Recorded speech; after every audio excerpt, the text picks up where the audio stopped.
और अब बात करेंगे 2019 के सियासी महाभारत की।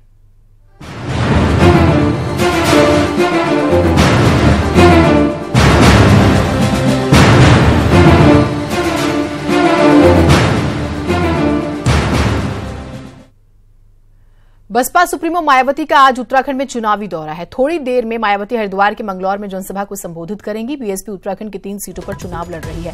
मायावती मंगलौर के बाद रुद्रपुर में दूसरी जनसभा को भी संबोधित करेंगी। तो आज बसपा सुप्रीमो की हम बात कर रहे हैं, जो कि उत्तराखंड में आज गरजेंगी। यहां से बसपा ने दरअसल अपने 3 प्रत्याशी जो है मैदान में उतारे हैं और उनके ही समर्थन में जो है वो वोट की अपील करेंगी। देखिए, बहुजन समाज पार्टी के अध्यक्ष मायावती और कांग्रेस अध्यक्ष राहुल गांधी दोनों ही आज उत्तराखंड में रैलियों को संबोधित करेंगे। दिलचस्प वैसे ये कि दोनों नेता हरिद्वार में अलग अलग चुनावी जनसभाओं को संबोधित करेंगे। कांग्रेस और बसपा अलग अलग चुनाव लड़ रहे हैं और 11 तारीख को जो है वोटिंग होनी है यहां की 5 सीटों के लिए। दीपांकर हमारे साथ, हमारे सहयोगी जुड़े हुए हैं। दीपांकर, अभी की क्या कुछ अपडेट्स हैं?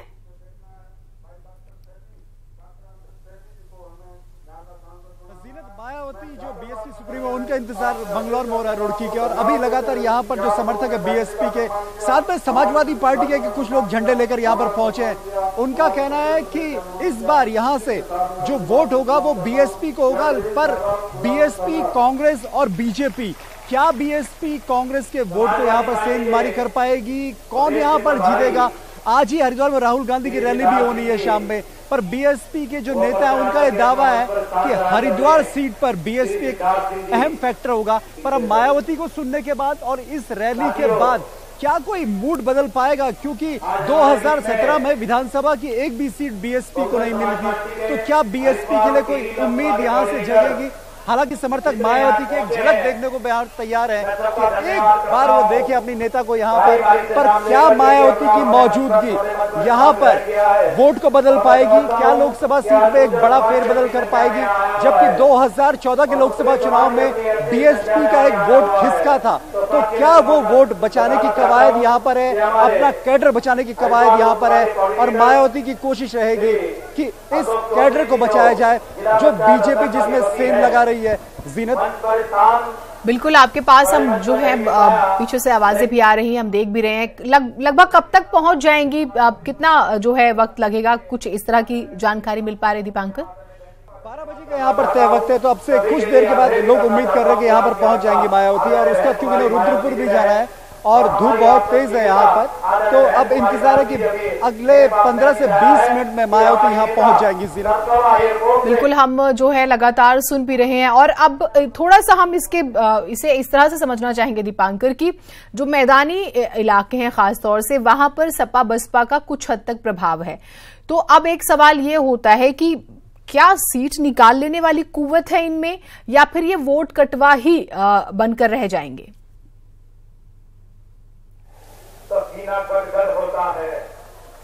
उत्तराखंड के हिसाब से बात करें तो यहाँ पर तो समाजवादी पार्टी, उत्तराखंड आंदोलन जब हुआ था 1994 में, तब के यूपी में समाजवादी पार्टी की सरकार थी, मुलायम सिंह मुख्यमंत्री थे, और उत्तराखंड जो घटनाएं घटी उस आंदोलन के दौरान समाजवादी पार्टी कभी भी अपनी जमीन यहाँ पर तैयार नहीं कर पाई। रही बात बीएसपी की, तो बीएसपी ने 2002 में, 2007 में, 2012 के इलेक्शंस में अपनी मौजूदगी दर्ज कराई है, लेकिन जिस तरीके की मोदी लहर रही है 2014 और फिर 17 में, बीएसपी के लिए अपनी जमीन बचाना यहाँ बहुत बड़ी चुनौती है। और जिस तरीके से यूपी में मायावती ने 2007 का इलेक्शन पूरी मेजॉरिटी से जीता, 5 साल सरकार चलाई, फिर अखिलेश यादव ने 5 साल सरकार चलाई, अब वहां पर योगी की सरकार है, तो ये जो कुल मिला के फुल मेजॉरिटी गवर्नमेंट है, उसमें आपका वोट अगर सरकता है, आपका कैडर आपसे दूर छटकता है, तो ये सिर्फ वोट कटवाई साबित होगा। क्योंकि फिलहाल जिस राष्ट्रवाद पर बीजेपी इलेक्शन लड़ रही है, उस राष्ट्रवाद का तोड़ किसी भी दूसरे नेता के पास नजर नहीं आता। जीनत, बिल्कुल, और इसी वजह से ये सवाल भी और दिलचस्प ये भी कि देखिए आज राहुल गांधी 3 रैलियां करेंगे, 2 जो रैलियां हैं मायावती का भी जिक्र हो रहा है, और 5 सीटें बहुत दिलचस्प हैं। और एक और चीज जो हम दीपांकर देख रहे हैं कि 2009 में 5 सीटें कांग्रेस के पास, 2014 हम देखते हैं 5 सीटें बीजेपी के पास। इस बार क्योंकि राहुल गांधी भी जो है आज 3 रैलियां कर रहे हैं, तो जो फाइट है वो ज्यादा दिलचस्प अब हो गई है, क्योंकि खोने के लिए बीजेपी के पास 5 सीटें हैं और कांग्रेस के पास उम्मीद है।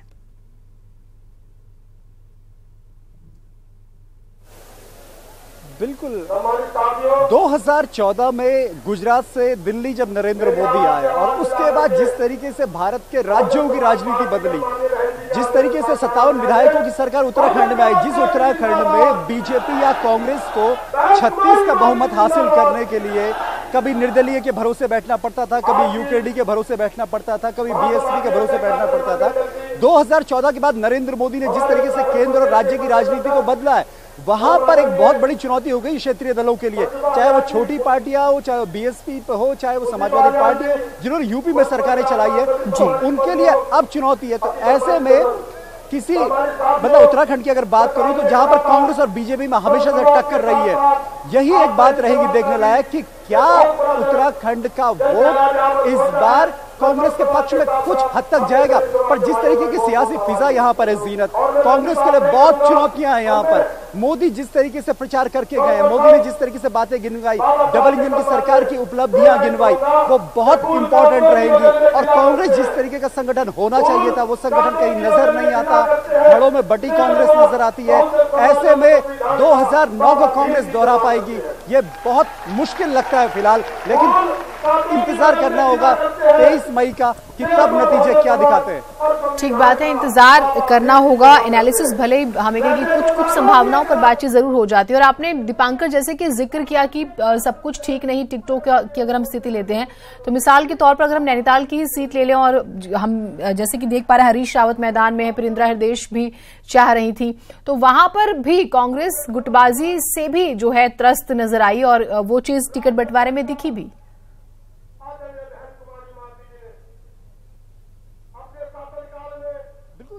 ये जो बातें हम कांग्रेस को लेकर कह रहे हैं या जो विश्लेषक कह रहे हैं, वो उसके पुख्ता बातें। आपने पिछले 2 साल में उत्तराखंड कांग्रेस के प्रदेश की बात करूं, पीसीसी की, तो आप ये तय नहीं कर पाए कि हमने कैंपेन को आगे कैसे बढ़ाना है। आप ये तय नहीं कर पाए कि डबल इंजन की सरकार पर हमने हमलावर किस तरीके से होना है। आपने जीरो टॉलरेंस का मुद्दा बनाया, लेकिन चुनाव से वो मुद्दा पूरी तरीके से गायब रहा। आपकी परिवर्तन रैली शुरू होने से पहले फ्लॉप हो गई। आपने चार्जशीट लानी थी बीजेपी के खिलाफ, वो चार्जशीट आप ला नहीं पाए। वो अब 7 तारीख को आने की उम्मीद है कि कल आएगी, इलेक्शन से 4 दिन पहले। तो ये वाजिब वजह है जिसमें यह कहा जा रहा है कि कांग्रेस को जिस जमीन को लड़ने के लिए तैयार करना था, वो जमीन आप तैयार नहीं कर पाए। और जब आप जमीन तैयार नहीं करेंगे, आप खुद को तैयार नहीं करेंगे लड़ने के लिए, तो सामने की पार्टी तो 57 विधायक लेकर बैठी है और उनके पास केंद्र में नरेंद्र मोदी या अमित शाह जैसे नेता है। प्रियंका गांधी क्यों नहीं आई उत्तराखंड, ये बहुत बड़ा सवाल है कांग्रेस के सामने।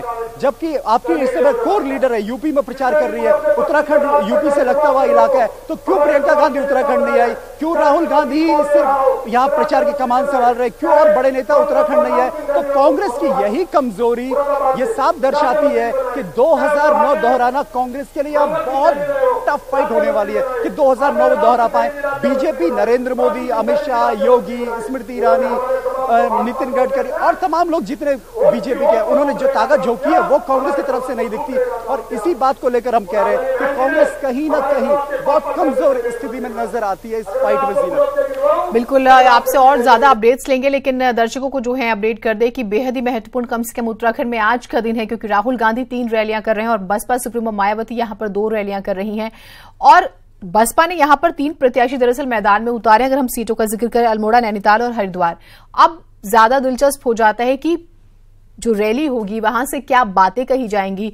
राहुल गांधी की जब हम स्पेसिफिक बात करते हैं तो क्या वो जवाब देंगे, क्योंकि बहुत सारे एलिगेशंस, पलायन के मुद्दे की बात करें, हम बात करें बाकी समस्याओं की, डेवलपमेंट को लेकर जो सवाल उठते हैं, तो कांग्रेस सरकार पर जो है प्रधानमंत्री ने कई गंभीर आरोप लगाए, तो क्या उसका जवाब देंगे।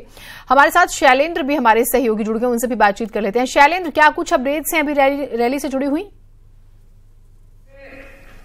जो भी देखिए, लोग पहुंचने शुरू हो चुके हैं। रुद्रपुर में ये मायावती की रैली है और वो यहाँ पर वो अपने प्रत्याशी के लिए प्रचार करने के लिए पहुंच रही हैं। लोग पहुंचने शुरू हो चुके हैं। लगभग 1.5 घंटे बाद उनकी रैली यहाँ पर शुरू होगी। तो मंच पूरी तरह से सज चुका है। लगभग 20,000 लोगों को लाने का प्लान है कि 20,000 लोग यहाँ पर आए उनको सुनने के लिए, क्योंकि जो लोग मौजूद हैं यहाँ पर उन्हीं से बात करते हैं। आप बताइए, किस तरीके का जोश है? आपको लग रहा है कि बहुजन समाज पार्टी इस बार कुछ कमाल करेगी यहाँ पर?